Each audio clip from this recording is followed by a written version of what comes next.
नमस्कार, मैं रिया और आप देख रहे हैं डॉक्टर साहब। डॉक्टर साहब के आज के इस वीडियो में हमारे साथ मौजूद है बिहार के जाने माने नवजात एवं शिशु रोग विशेषज्ञ डॉक्टर निगम प्रकाश नारायण। और आज हम सर से जानने की कोशिश करेंगे कि अगर बच्चे का जन्म लेते ना रोना ये कितना घातक हो सकता है। तो सबसे पहले डॉक्टर साहब आपका बहुत बहुत स्वागत है। बहुत बहुत धन्यवाद। डॉक्टर साहब, अगर हम ये देखते हैं कि अगर बच्चे का जन्म हो रहा है और जन्म के साथ ही वो ना रोया तो क्या वो घातक हो सकता है? ये अत्यंत घातक हो सकता है, घातक ही नहीं अत्यंत घातक मैं कहूँगा।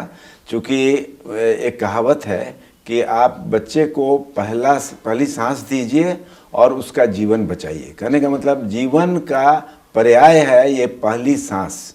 तो पहली सांस जो देना है वो बहुत देने का मतलब हुआ कि बच्चा खुद ले, देने की ज़रूरत ना पड़े।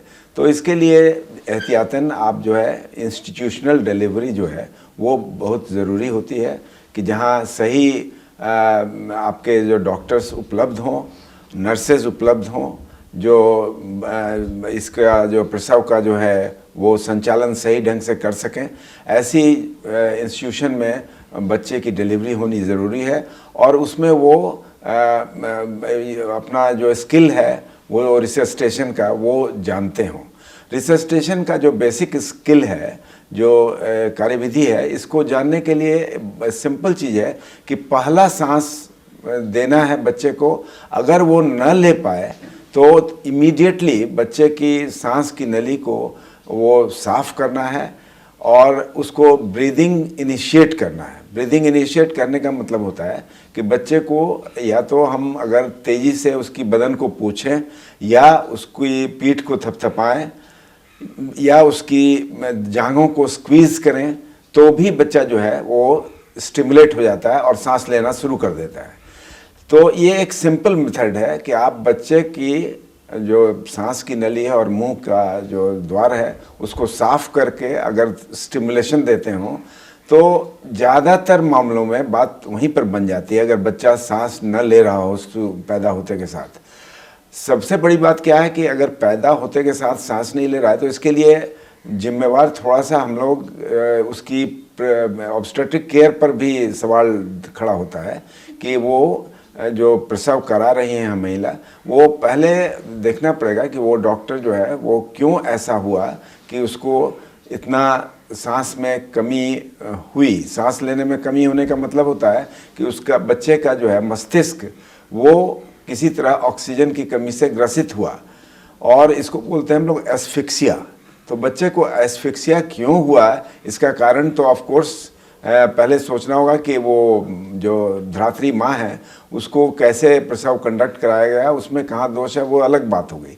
लेकिन एज ए पीडियाट्रिशियन, एज हम लोग जो डॉक्टर हैं जो कि बच्चे को रिसीव कर रहे हैं, तो उनका कर्तव्य होता है कि रिसर्सिटेशन का जो ये पुनर्जीवीकरण या रिसर्सिटेशन जो है इसका मेथड्स हम लोग जाने।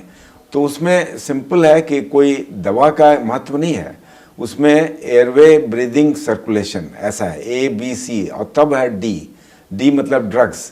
तो सांस पहली चीज़ है जो कि बच्चे को देनी आवश्यक होती है और उसके लिए हमने आपको सिंपल मेथड्स बताया। एक पहले तो सांस की नली को साफ करना और तदुपरांत उसको स्टिमुलेशन देना, इससे ही काम बन सकती है। नहीं होगा तो हम लोग बैग एंड मास्क होता है एक, उसके थ्रू बच्चे को पॉजिटिव प्रेशर वेंटिलेशन बोलते हैं हम लोग, इंटरमिटेंट, वो दिया करते हैं। लेकिन उसकी अवस्था न आए तो अच्छा है। बच्चे को सिंपल स्टिमुलेशन से ही आप सांस दे सकते हैं और उसका पुनर्जीवीकरण कर सकते हैं। अगर बच्चे के साथ ऐसा हो रहा है तो माँ की भी कोई गलती हो सकती है कि प्रेगनेंसी के दौरान कुछ गलती हुआ हो? हाँ बिल्कुल। अगर माँ सही समय पर बच्चे अपना चेकअप नहीं करा पाती हैं प्रसव के दौरान और बच्चे का ग्रोथ जो है वो मॉनिटर नहीं हो पा रहा है, ख़ास करके अंतिम ट्राइमेस्टर में, जो आखिरी 3 महीने होते हैं उसको अंतिम ट्राइमेस्टर कहा जाता है, उस वक्त जो है बच्चे का मॉनिटरिंग होता है वो बहुत ज़रूरी होता है। ख़ास करके जो स्त्री रोग विशेषज्ञ हैं वो लोग तो करती हैं, लेकिन उसमें अल्ट्रासाउंड का भी महत्व है। वो उससे भी पता चलता है कि बच्चा सही है या नहीं। और भी कुछ तरीके हैं जिससे पता चल जाता है कि बच्चा अच्छी तरह से ग्रो कर रहा है। तो शुक्रिया डॉक्टर साहब जो आपने जानकारी दी है कि बच्चा अगर ना रोया तो क्या करना है और किन गलतियों के कारण ऐसा होता है, उसके लिए बहुत बहुत शुक्रिया। धन्यवाद।